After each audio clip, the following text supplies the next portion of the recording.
안녕하세요. 부동산 이주와의 강스타입니다. 지난 14일이었죠. 문 대통령이 신년 기자회견에서 부동산 투기와의 전쟁을 재차 강조한 지 단 하루 만에 청와대 정무수석이 아주 쇼킹한 발언을 했습니다. 주택거래 허가제 얘기가 나왔는데요. 그날 오후 청와대는요, 개인적인 의사였다고 진화에 나섰지만 정부가 던지는 메시지는 크게 다가오는 것 같습니다. 정말 우리가 상상하지 못하는 그런 규제 정책이 나올 수 있을 것 같다라는 생각도 드는데요. 저는 정치와는 아무런 관련이 없음을 먼저 말씀을 드리고요. 오늘 그 이야기 해보겠습니다. 영상을 보시기 전에요. 구독과 좋아요 꼭 좀 눌러주세요. 그리고요. 구독을 누르셔도 공짜입니다. 지금 바로 시작합니다.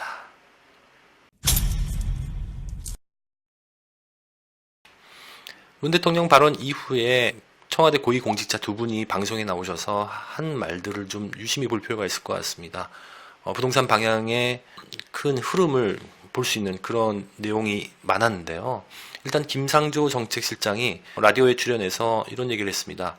거품이 낀 일부 지역의 부동산 가격은 단순한 안정화가 아니라 일정 정도 하향 안정화시키는 것을 목표로 하고 있다. 이것은 집값 원상 회복을 다시 한번 대통령이 얘기하신 거를 다시 한번 언급한 그런 얘기가 되겠죠. 그리고 전국의 주택 안정화는 불가하다. 따라서 강남의 집값을 안정화시키는 것이 1차 목표이다. 강남의 집값은 분명히 잡겠다라는 의지로 보입니다. 그리고요, 공급 대책도 있었는데요. 12, 16 부동산 대책에서 언급이 있었던 가로정비 사업이나 중공업지대에 공급 대책을 준비하고 있으며 서울시와 협의하고 있다. 조만간 이 부분에 대해서 대책을 발표할 것이다라는 언급도 있었습니다. 주택매매 허가제는요, 이 강기정 정무수석의 입에서 나왔습니다. 부동산을 투기 수단으로 삼는 사람들에게는 이 주택매매 허가제까지 도입해야 되는 거 아니냐라는 발언이었는데요. 이 얘기가 나오자마자 언론이 들썩들썩했습니다. 정말 이게 나올까? 이렇게까지 초강수를 둘까라는 뉘앙스겠죠. 그리고 현재 9억 원 이상의 대출 규제와 그리고 15억 원 이상의 대출 규제 이 두 단계를 더 세분화시키자, 더 낮추자라는 얘기도 있었습니다. 그래서 이분들이 얘기했던 그 부동산 방향의 흐름은요.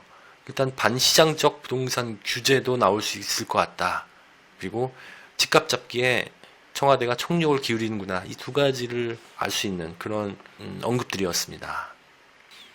그렇다면 주택거래 허가제 언급이 있었는데요. 주택거래 허가제는 무엇일까요?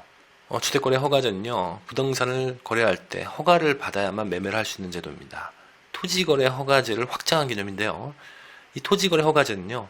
이 무분별한 개발을 제한하기 위해서 농지 같은 거죠. 일정 규모 이상의 토지에 대해서 허가를 받아야 되는 그런 제도이기도 합니다.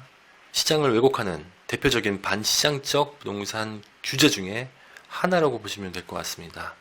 그렇다면 이 이야기는 처음에 어디서부터 출발했을까요? 바로 참여정부 시절에서 검토가 됐던 적이 있습니다. 2003년 12구 대책이었고요. 이때 당시에도 양도세와 보유세를 대폭 인상한 이후에 이런 얘기가 나왔고요. 그리고 투기지역과 투기과열지구에서 3년간 주택거래 허가지역을 지정하겠다. 2주택 이상 보유자는 추가 주택 구입 자체를 아예 전면 금지를 하고요. 그리고 이걸 어겼을 때에는 기준 시가의 10%의 추가 부담금을 징수하겠다라는 내용이 있었습니다. 그리고요, 1주택 보유자도 허가구역 내에서 새로 집을 사면 6개월 이내에 기존 집을 처분해야 하는 그런 조건이 붙는 그런 제도였습니다.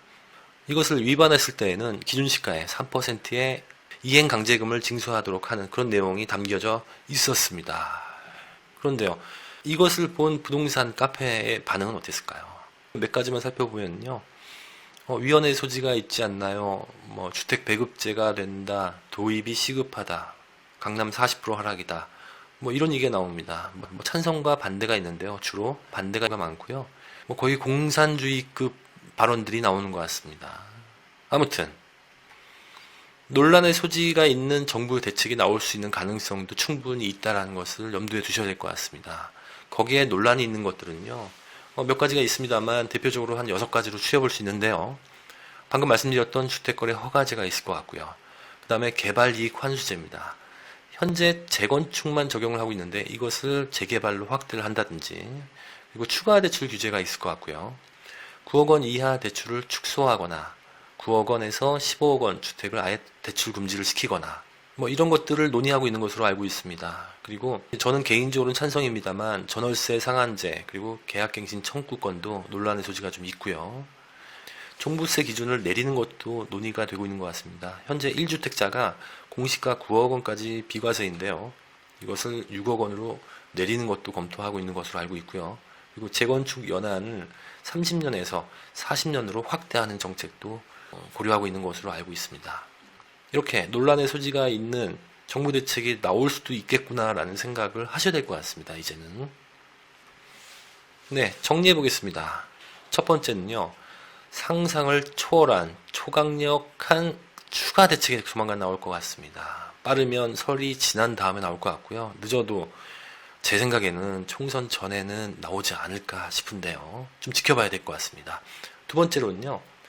반시장적 부동산 규제가 나올 가능성도 있다라는 겁니다. 아까 앞서 말씀드렸던 여러 가지 우리가 상상하지 못했던 그런 내용이 나올 수도 있다. 그런 정책이 나올 수도 있다라는 것을 염두에 두셔야 될 것 같습니다. 그런데 말입니다. 만약에 주택거래 허가제가 시행이 된다면 어떻게 될까요? 첫 번째 타겟은 당연히 강남 4구일 가능성이 굉장히 크고요. 그리고 무주택자나 1주택자에 대한 어떤 실수요자에 대한 판단은 이번에 강화된 자금 출처 전수조사로 판가름을 할 것 같습니다. 그리고 마지막으로는요. 제 개인적인 생각으로는 2년 거주를 했다면 양도세 중과 한시적 배제 기간인 6월까지도 처분을 고려하는 것도 생각해 볼 필요가 있을 것 같습니다.